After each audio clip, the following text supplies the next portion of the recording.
Chers amis, bonjour. Ce matin, je me suis fait, il est 10h19, et je me suis déjà fait une petite cure d'humour. Et ça m'a fait du bien. Ça m'a fait vraiment du bien. J'avais décidé ce matin de faire une vidéo uniquement consacrée au jury dont on ne demande qu'à en rire. Parce qu'il faut que les gens sachent quand même. Parce qu'en fait, j'ai d'une certaine façon une relation avec chacun des membres du jury. Bon, enfin, il faut savoir que depuis plus de 2 ans maintenant, que je suis d'une certaine façon la maman psychologique de l'ensemble de l'émission et de quasiment, enfin bon nombre de la nouvelle vague des humoristes qui sévit depuis quelques années.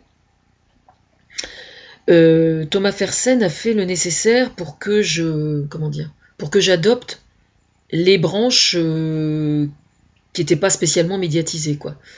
Donc la bande à Palmade, le Field, etc. Enfin, différentes branches, Jamel Comedy Club, etc., etc. Alors évidemment, le problème, c'est que j'ai juste, d'une certaine façon, effleuré, je pense notamment au Jamel Comedy Club, non pas que je m'en désintéresse ou que je les trouve moins bons ou quoi que ce soit, simplement c'est un problème de temps, quoi. Parce que comme je suis complètement accaparée par tout un tas de choses, on attend après moi sur un éventail de choses tellement large que évidemment, du coup, ce que j'aime le plus s'en trouve défavorisé. Et moi, ma vraie nature, c'est quand même de raconter des conneries, quoi. Donc, justement, je viens de parler à Thomas ce matin sur le sujet, et c'est ça ma vraie nature, moi. C'est de raconter des conneries pour faire rigoler les gens, c'est pas autre chose. Donc il faut que je revienne à ce que je suis, parce que j'ai quand même 50 piges, et j'ai pas l'intention de sacrifier ma véritable nature pour quelque cause que ce soit. Ce qui ne m'empêche pas du tout de continuer à être très influente sur le plan politique. Simplement, je n'ai pas à occuper, je considère que je n'ai pas à occuper de poste à responsabilité sur le plan politique à partir du moment où je considère que ça n'est pas ma véritable nature. Donc je le ferai si c'est indispensable pour défendre certaines choses. Pardon, je le ferai, mais autrement, ma vraie nature, c'est au sein des comiques et pas ailleurs. Bon voilà, on va essayer de ne rien oublier.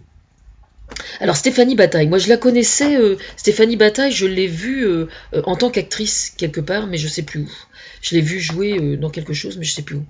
Alors donc elle met en scène Walter et Alex Vizorek. Alors Walter, j'ai découvert, je connaissais que 2 noms en fait, faut que je sois honnête, et j'ai trouvé ça vachement bien. Donc j'ai mis une vidéo, je mets la vidéo là sur un article de mon blog, comme ça je prendrai le lien de l'article que j'irai mettre à droite à gauche. Voilà. Bon, Alex Vizorek, je rigole parce que je suis absolument morte de rire parce que je viens d'aller sur son site là. Alors j'ai voulu m'inscrire sur le site You Humour. Le problème c'est que ma fiche d'inscription n'est pas partie. Mais ça c'est normal, c'est parce que Thomas a dû la bloquer en attendant de voir la vidéo pour voir si tout se passe bien. Donc vous inquiétez pas, c'est normal. Mais je veux m'y inscrire pour plein de choses, notamment pour y déposer moi certaines de mes vidéos. Parce qu'à partir du moment où ma véritable nature c'est de raconter des conneries, je vais essayer, je vais tâcher comment dire, de jouer certaines des choses que j'ai écrites par vidéo interposée. Je vais pas le faire beaucoup, hein, parce qu'il n'y a pas de raison, mais c'est bien que je le fasse. Donc pour ça, j'aimerais bien m'inscrire. Voilà. Alors je viens de revoir. Alors faut savoir que avec Alex Vizorek, j'ai une relation particulière parce que il a fait la première partie de Thomas quand il a fait le Trianon il y a quelques semaines. Et donc en fait, je suis son inspiratrice aussi. Enfin, j'ai retrouvé des vannes qui venaient de chez moi. En fait, je me souviens plus de quoi. Hein. Alors là, je me souviens plus. Mais il y avait des trucs qui venaient de chez moi. Et là, j'étais absolument morte de rire en voyant ce qui est sur son portail. Avec les cymbales. J'étais absolument morte de rire. En fait, de voir son sketch, je le connaissais déjà, je me souviens de l'avoir entendu, j'avais trouvé ça absolument désopilant. Et ce qui est marrant évidemment, c'est que ça croise des choses que j'ai dites, quoi. Parce que moi je me bagarre évidemment pour essayer d'utiliser la culture pour qu'on puisse s'ouvrir du côté de l'Est avec Vladimir Poutine. Et évidemment Vladimir Poutine et la culture, c'est un peu comme si vous parliez du DDT à un pou et à un insecte, quoi. C'est un peu antinomique quelque part. Alors évidemment, oui je sais, c'est pas très gentil ce que je dis, mais je peux pas tellement faire autrement, hein. Malheureusement. Donc il y a cette histoire de cymbales me fait hurler de rire. Alors ça me ramène justement, j'ai travaillé il y a enfin je sais pas, une quinzaine de jours sur le DVD de Thomas Bonne fête Hyacinthe, qui est assez ancien, hein. Et moi à cette époque-là, quand il a fait Bonne fête Hyacinthe, j'étais à l'HP, je crois. D'ailleurs, dans le DVD, il m'appelle au secours. Enfin, il fait ce qu'il faut pour que je comprenne qu'il faut que je revienne, quoi. Mais c'est vrai que sous neuroleptique à forte dose, si vous voulez, vous n'avez pas envie d'aller vers qui que ce soit parce que vous êtes un légume. Donc, une fois que je suis sortie des neuroleptiques et que j'ai regardé de nouveau le DVD, je me suis dit merde, oui, il y a un truc. Voilà. Et alors, il entame ce DVD Bonne fête Hyacinthe justement en jouant avec des cymbales. C'est pour ça que j'ai énormément rigolé ce matin. Et ce qui est très rigolo, c'est qu'il y a 2 jours, en faisant mes vidéos, si vous regardez mes vidéos passées, justement, c'était hier ou avant-hier, il y avait un moustique qui m'emmerdait, puis j'ai fait, oh merde, comme ça. Alors, comme quoi, c'est extrêmement rigolo quand même de voir des correspondances comme ça, qui sont inconscientes en fait. Alors évidemment, il est tout à fait possible, par exemple, que le fait que j'ai déjà vu ce sketch d'Alex il y a 1 an ou 2 peut-être, enfin je sais plus, je sais pas quand c'était, mais il est possible que ce soit resté dans mon cerveau de façon inconsciente et je l'ai ressorti là. Enfin bon voilà quoi, c'est comme ça. Enfin j'ai trouvé ça super marrant quoi. Son sketch est juste à mourir de rire. Mais ce qui était assez marrant d'ailleurs, c'est que je le voyais là, il y a des trucs que j'ai notés. Le recteur d'académie, aussi sec, moi, je suis passé au rectum, quoi. Ça, c'était avant qu'il le dise, j'allais dans le même truc que lui, quoi. Voilà. Donc ça, c'est assez rigolo quand même. Mais dans son sketch là, moi, je vois des ramifications encore, quoi. Donc ça, c'est très rigolo, très marrant. Alors, je ne vous dirai pas les branches dont je vous parle, parce qu'évidemment, je peux en faire quelque chose, moi, maintenant. En passant. Bon, Marie-Pascale Austerlitz, oui, alors, oui, donc c'est la metteuse en scène de Michel Bernier. Oui, je sais, elle est au théâtre en ce moment. J'ai vu les affiches dans le métro la dernière fois que je suis allée, donc c'est pas tout jeune, enfin ça remonte à, je sais pas, 15 jours, 3 semaines. Et je vais mettre le lien, ben, j'aimerais bien voir, évidemment, mais encore faut-il que j'ai les moyens de payer la place de théâtre. Voilà. Et puis que je puisse y aller sans risquer de passer la nuit à la Belle Étoile dans Paris, parce que j'ai pas les moyens de me payer l'hôtel. Voilà. Mais je vais mettre le lien hein, sur l'article. Mais j'ai envie de voir, bien évidemment. Alors Laurent Thibault, je me pose la question de savoir. Alors Rire et Chanson, c'est pareil. Rire et Chanson, c'est pareil. J'y suis allée. Thomas s'était débrouillé pour que j'aille là-bas parce qu'il voulait que j'adopte, que j'adopte la station, et etc., etc. Donc j'y étais allée et il y avait, comment il s'appelle, Antoine. Je confonds toujours Loïc l'Antoine et mais si, vous savez, l'espèce de grande chose qui a une chevelure d'1 mètre de circonférence qui fait le con chez Drucker, là. Vous savez, qui fait disparaître des trucs.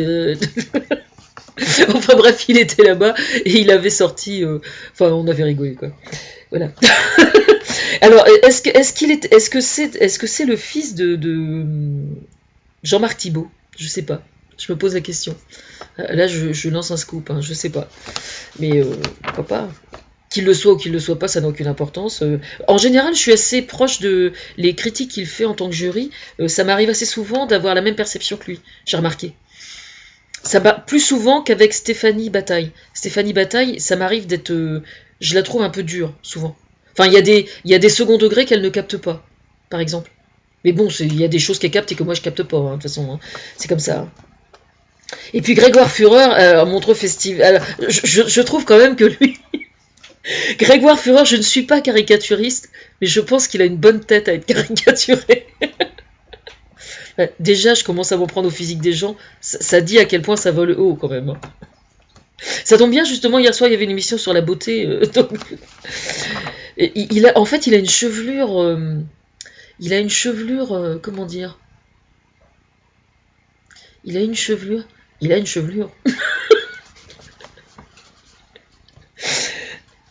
Bon, enfin bref, hier, j'étais absolument morte de rire.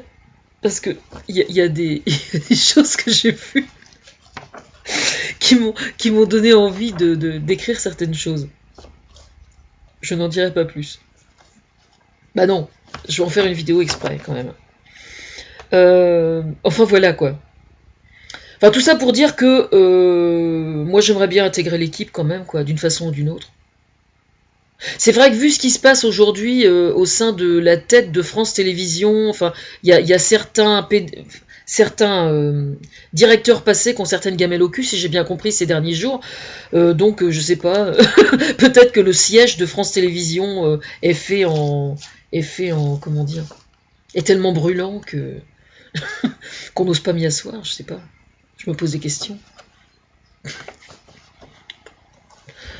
Moi, de toute façon, ce que je cherche, c'est avoir du travail, hein. Tu vois ce que je veux dire? Puis surtout être aux côtés de Thomas, mais bon, ça va se faire, hein.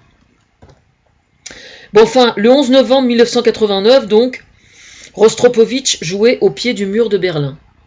Effectivement, oui, Alex Vizorek a tout à fait raison. Il a parfaitement raison d'en rire. Il a parfaitement raison d'en rire, ce qui ne retire absolument rien à la dignité de l'acte, bien au contraire. Bien au contraire.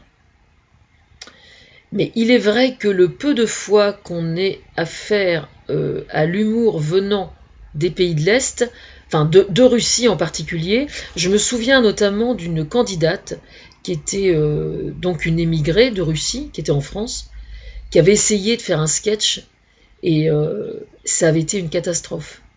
Ça serait intéressant de le revoir d'ailleurs, peut-être qu'on trouverait quelque chose. Ce serait intéressant d'aller fouiller ce qui se passe côté humour en Russie, s'il se passe quelque chose, bien évidemment. Ce dont je doute fortement, mais sait-on jamais.